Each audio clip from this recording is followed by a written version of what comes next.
ఎక్కువసేపు ఒకే భంగిమలో కూర్చున్నప్పుడు కాళ్లకు తిమ్మిర్లు పట్టడం, పాదాల్లో చురుకుమనే పోట్లు రావటం మనలో చాలామందికి అనుభవమే. అయితే ఒకే భంగిమలో ఎక్కువసేపు కూర్చోకపోయినా కొంతమందికి తరచుగా పాదాల్లో మంటలు, సూదులతో గుచ్చుతున్నట్లుగా చురుకు పోట్లు బాధిస్తూ ఉంటాయి. ముఖ్యంగా షుగర్ పేషెంట్లలో అరికాళ్లు రెండు మండుతున్నట్లు ఉంటాయి. మన శరీరంలో నాడుల దెబ్బతిని న్యూరోపతి సమస్య మొదలవటము వల్ల ఇలా అరికాళ్లలో మంటలు పుట్టుకొస్తాయని చెబుతారు నిపుణులు. అరికాళ్లలో మంటలు తగ్గటానికి ఏం చేయాలో, ఎలాంటి జాగ్రత్తలు తీసుకోవాలో ఇప్పుడు తెలుసుకుందాం. మనలో చాలామంది అరికాళ్లలో మంటలతో బాధపడుతుంటారు. పాదాల్లో నాడులు దెబ్బతినడం అంటే న్యూరోపతి వల్ల ఇలా జరుగుతుంటుంది. దీంతో నాడుల పోచలు అతిగా స్పందించి మంట పుట్టేలా చేస్తాయి. దెబ్బతిన్న నాడులు గాయాల వంటివేవి లేకపోయినా మెదడుకు నొప్పి సంకేతాలు అందిస్తుంటాయి. ఫలితంగా మంట, నొప్పి వంటివి వేధిస్తుంటాయి.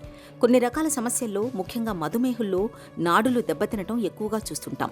థైరాయిడ్ హార్మోన్ తగినంత ఉత్పత్తి కానప్పుడు, చాలా ఏళ్లుగా కిడ్నీ జబ్బుతో బాధపడుతున్నప్పుడు, రోగనిరోధక శక్తి పొరపాటున మన మీదనే దాడి చేయటం వల్ల తలెత్తే రుమటాయిడ్ ఆర్థరైటిస్ వంటి సమస్యల్లోనూ నాడులు దెబ్బతిని అరికాళ్లలో మంటలు పుట్టుకొస్తుంటాయి. కొంతమందిలో ఎలాంటి కారణం లేకుండా కూడా కాళ్లలో చురుకుపోట్లు, మంటలు బాధిస్తుంటాయి. ఇలాంటప్పుడు నాడులు దెబ్బతినడమే కాకుండా పాదాలకు ఇన్ఫెక్షన్, కాళ్లలో రక్తనాళాలు దెబ్బతిని రక్త సరఫరా తగ్గడం వంటివి అరికాళ్ల మంటలకు దారితీయొచ్చు. B12 లోపం ఉన్నప్పుడు కూడా కాళ్లలో మంటలు సమస్యగా మారే ప్రమాదం ఉంటుంది. నాడుల చుట్టూ రక్షణగా నిలిచే పొర ఆరోగ్యంగా ఉండడానికి విటమిన్ B12 అవసరం. ఇది లోపిస్తే నాడులు దెబ్బతినే అవకాశం ఉంది. సాధారణంగా శాకాహారుల్లో B12 లోపం ఎక్కువ.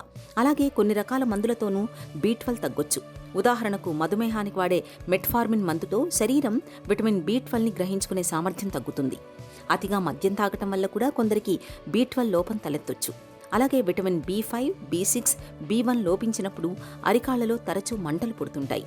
అందువల్ల కాళ్ల మంటలకు అసలు కారణాన్ని గుర్తించడం చాలా కీలకం. వాటికి తగిన చికిత్స తీసుకుంటే అరికాళ్లలో మంటలు చాలా వరకు తగ్గిపోతాయి. విటమిన్ B12 లభించే మాంసం, చేపలు, గుడ్లు, చికెన్, పాల ఉత్పత్తులు ఎక్కువగా తీసుకోవటం మంచిది. అవసరమైతే మాత్రలు, B12 ఇంజెక్షన్లను తీసుకోవాలి.